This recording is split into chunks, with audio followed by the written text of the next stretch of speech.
and do nothing, you're dead. Now, do you know why I keep running for president?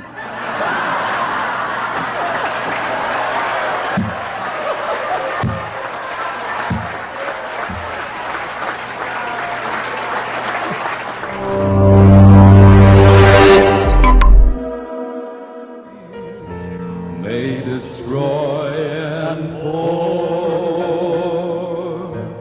rain, wind, and thunder, devastate and roar, but stop loving her, never, never, never. Imelda, you're my eternal sweetheart, inspiring muse, who wrote my destiny, protective mother.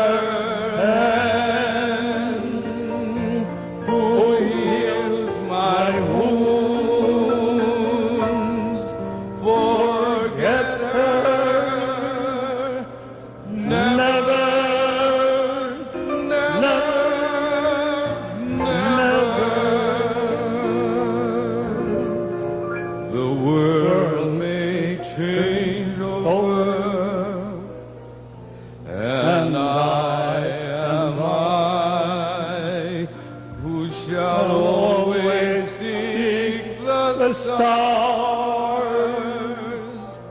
be ever fighting my political wars, but even with his burdens, forget her, never, never, never. The world may change over, and I am I, who shall always seek the stars, be ever fighting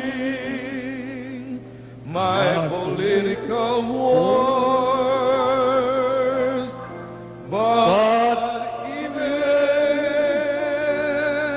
with his burdens, forget her, never, never, never.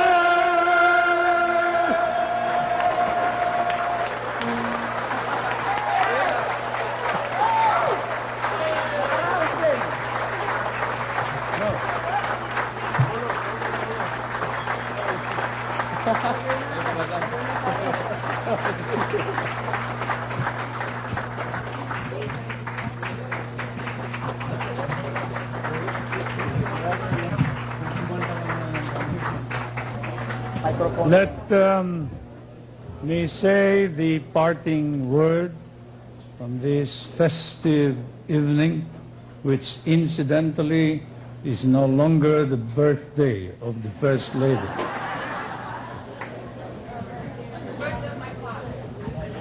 The birthday of her father, Don Vicente Orestes Romualdez, Dean Emeritus of the College of Law of the University of Divine Word. Now, allow me to thank each and every one of you that you have been able to tolerate my singing now. That's the great and supreme test of your affection and love for the First Lady.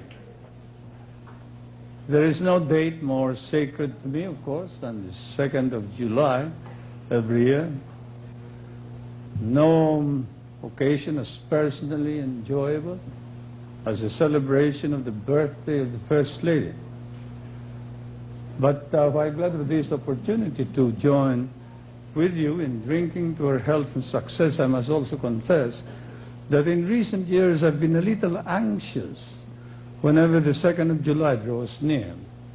For every time this date draws near, I know with certitude that it is I who will get older, while she will simply get younger and younger.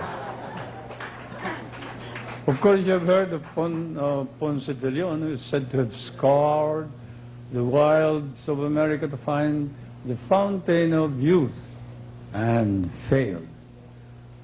He would have fared better if he had met the First Lady instead. Of course, a comic said that whereas a man just takes a day off during his birthday, a woman, on the other hand, always tries to take a whole year off.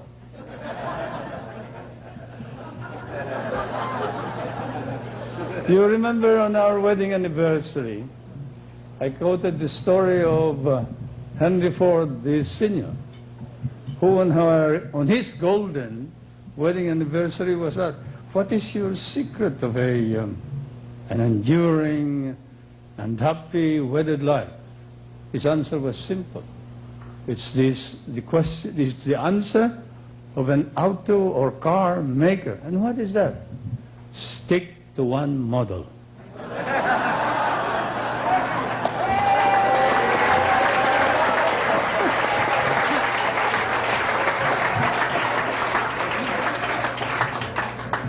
And that's also my secret.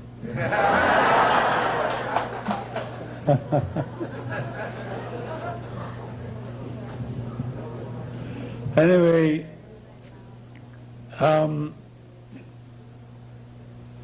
the effort to look younger than the First Lady is a hopeless cause. It's one of those causes I gave up a long, long time ago.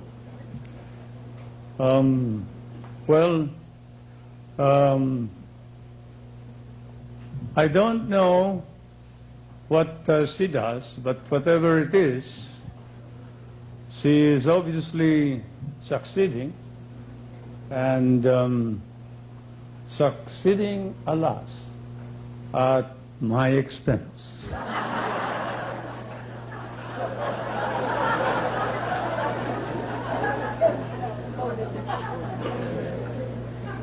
Of course, there's a true story, a typical anecdote that has happened in the palace. And sometime last year, there was a palace visitor from another country, and he had come to call on us in Malacanang. During his call, it seems that he bypassed the palace aides and escort, and he formally announced, before he could be formally announced to me, he came face to face with the young Mrs. Marcos. Impeccably polite and diplomatic, he engaged her in conversation and forthwith asked about the health of her father.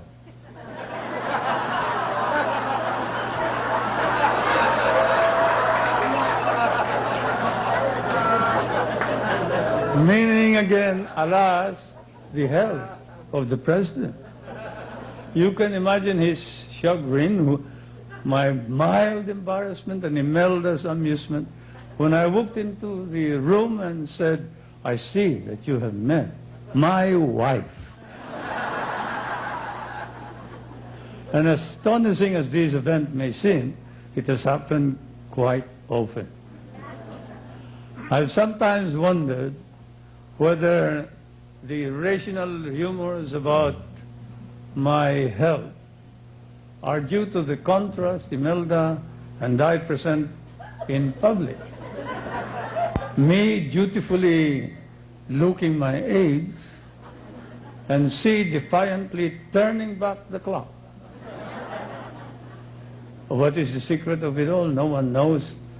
And she perhaps will not be able to say, but I will venture a guess.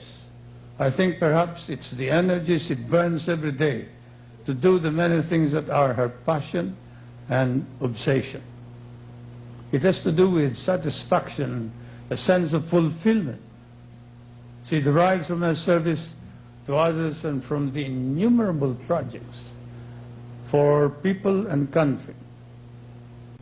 A writer has seriously suggested even that Einstein's great discovery of relativity also posited the timeless truth that pleasure is energy. That what we expend in delightful and purposeful work is again turned into new energy. In short, we become young by doing. When you retire and do nothing, you're dead. Now, do you know why I keep running for president?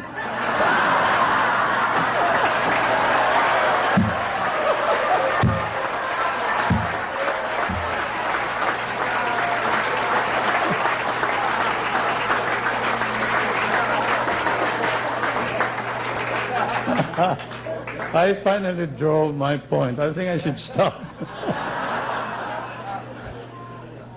Many of you do know, and many of you will surely join me, that we have not known anyone with such energy for work like the First Lady.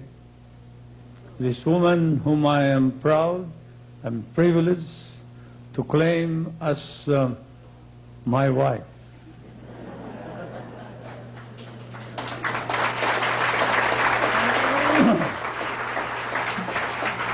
I heard somebody at the edge of the crowd talking sotto voce, I think, when I said, stick to one model.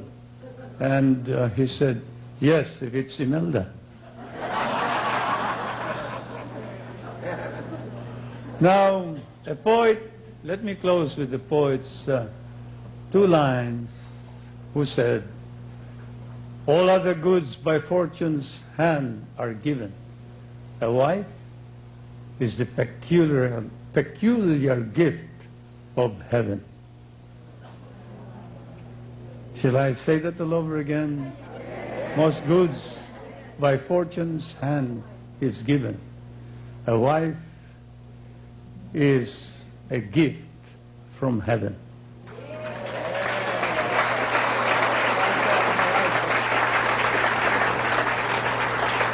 On her birthday, therefore, I can say this, and I can say amen to the poet, and to this priceless gift that I have received.